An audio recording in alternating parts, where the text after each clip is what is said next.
बिस्मिल्लाहिर्रहमानिर्रहीम। स्टूडेंट्स, अब यहाँ पे हम जो है वो कुछ एग्जांपल्स को देखेंगे जिसके अंदर हमने बात क्या करनी है। एक तो हमने जो है वो काशी इंटीग्रल फार्मूला पढ़ा, फिर उसके आगे जो है वो डेरिवेटिव्स के हवाले से भी जो है वो बात की है। अब यहाँ पे वो ये कहता है कि C is positively oriented circle. C जो कर्व है ये that is positively oriented circle z mod is equal to 1। तो इसको हम जो है वो सॉल्व करते हैं। सबसे पहले हम जो कंटूर है या कर्व है उसको जो है वो हम देखेंगे, ठीक है, क्योंकि हमारे पास जो काशीज़ इंटीग्रल फार्मूला है उसके अंदर जो पॉइंट है वो उस कर्व के अंदर क्या करना चाहिए, लाई करना चाहिए। अच्छा, तो ये अगर z modulus is equal to 1 को मैं कंस्ट्रक्ट करूँ तो ये बेसिकली किसको रिप्रेजेंट करता है, एक सर्कल को जो है वो रिप्रेजेंट करता है। ये हमारे पास आ जाएगी ओरिजिन आ जाएगी, ये x एक्सिस आ जाएगा, ये क्या आ जाएगा, y एक्सिस आ जाएगा। अच्छा, मैं अगर हम यहाँ पे पॉइंट्स ले लें, ये 1 2, इसी तरह जो है ये 1 2, या इसको आयोटा 2 आयोटा भी जो है वो आप लिख सकते हैं। इधर जो है वो -1 और ये क्या हो जाएगा -2, माइनस आयोटा -2 आयोटा। अच्छा, अब हमें जो है वो क्या करना है, ये सर्कल यूनिट सर्कल जो है वो बनाना है।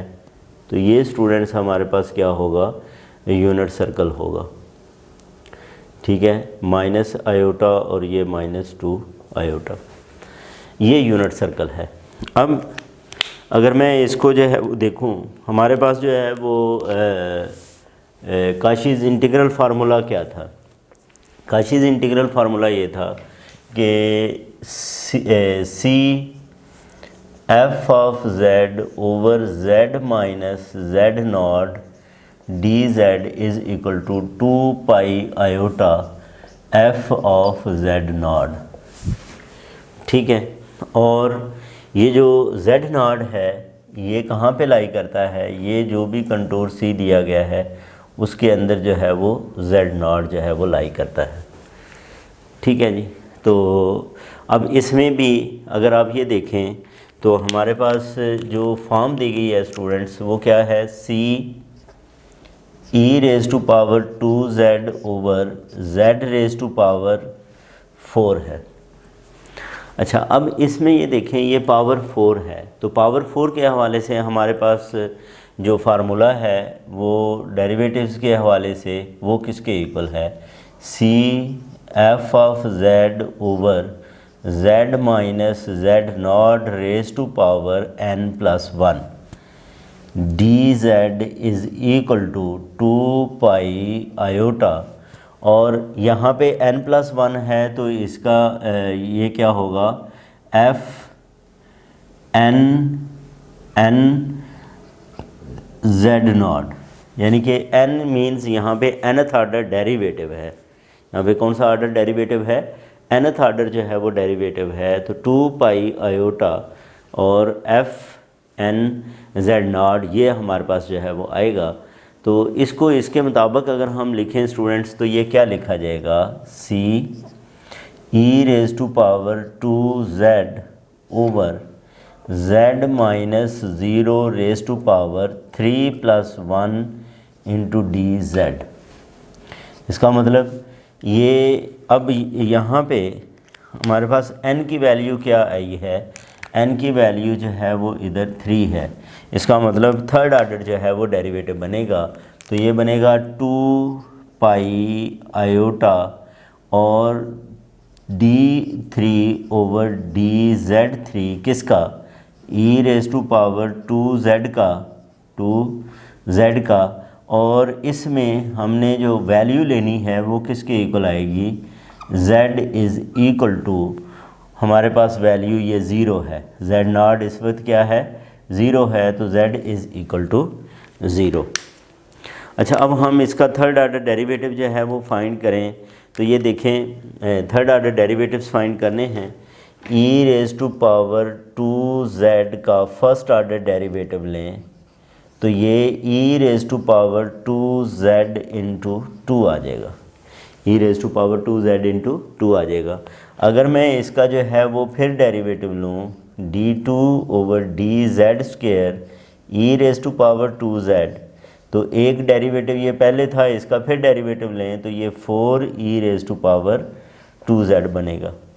फिर इसका जो है वो थर्ड ऑर्डर डेरिवेटिव लिया जाए तो ये क्या बनेगा, that is equal to 8e raise to power 2z। ये हमारे पास थर्ड ऑर्डर डेरिवेटिव है, that is equal to 2 pi iota 8e raise to power 2z और z is equal to 0 value हमने पुट करनी है, 2 पाई आयोटा। अच्छा, अब ये फिर क्या बनेगा, ये हमारे पास जो है वो स्टूडेंट्स इसका आ जाएगा 8 z की जगह पे 0, तो e रेज़ टू पावर क्या बन गया, ये 0 बन गया, ठीक है 0, और e रेज़ टू पावर 0 1 के इक्वल होता है, तो ये आ गया 16 पाई आयोटा। ठीक है, यहाँ पे एक स्टूडेंट्स हमने गलती ये की कि यहाँ पे ये जो मैंने फार्मूला लिखा है ओवर n फैक्टोरियल b आएगा, यहाँ पे क्या आएगा, n फैक्टोरियल b आएगा, और इधर भी हम जो है वो फिर क्या करेंगे, n फैक्टोरियल करेंगे डिवाइडेड बाय 3 फैक्टोरियल, यानी कि 3 फैक्टोरियल पे हमने क्या करना है इसको, तो ये 3 2 1 आ गया, ये क्या आ गया 3 2 1, तो ये 8, तो ये बनेगा 8 पाई बाय 3 आयोटा। ठीक है, तो ये फार्मूला लिखने में गलती हुई कि यहाँ पे डिवाइडेड बाय n फैक्टोरियल भी है, जितना यहाँ पे जिस ऑर्डर का डेरिवेटिव है नीचे उसका जो है वो क्या आएगा, फैक्टोरियल b आएगा। तो इस तरह जो है वो स्टूडेंट्स यहाँ पे हमने बेसिकली इसके जो डेरिवेटिव्स वाला फार्मूला है उसको यूज़ किया, क्योंकि यहाँ पे जो पावर थी वो किसके इक्वल थी, 1 से ग्रेटर थी, और वो पावर जो है वो हमारे पास यहाँ पे 4 है। ये स्टूडेंट्स अब हमारे पास एग्जांपल नंबर 2 है, इसमें वो कहता है कि let z not be any point interior to a positively oriented simple contour C, यानी कि z नॉट जो हमारे पास पॉइंट है वो क्लोज्ड कंटूर के अंदर जो है वो मौजूद है। ठीक है, मसलन कोई भी क्लोज्ड कंटूर है तो z नॉट जो है वो उसके अंदर जो है वो लाई करता है।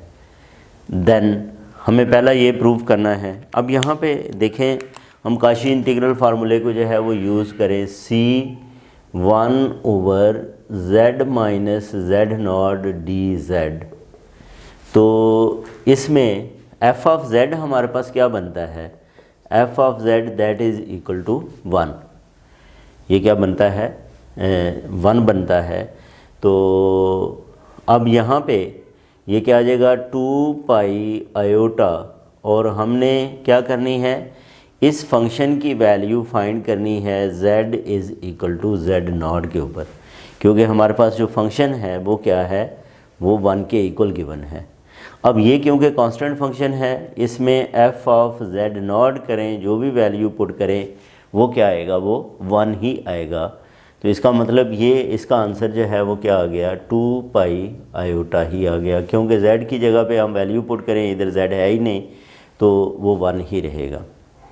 दूसरी हमने ये जो बात करनी है dz over z minus z not raise to power n+1, तो ये इसको हम क्या लिखेंगे 2 पाई आयोटा, और इसका हमने nth ऑर्डर डेरिवेटिव लेना है dn ओवर dzn ऑफ 1, और वैल्यू किस पे, z is equal to z not पे, और डिवाइडेड बाय, फिर यहाँ पे गलती हो रही थी, डिवाइडेड बाय n फैक्टोरियल भी है, यहाँ पे ये क्या है n फैक्टोरियल भी है।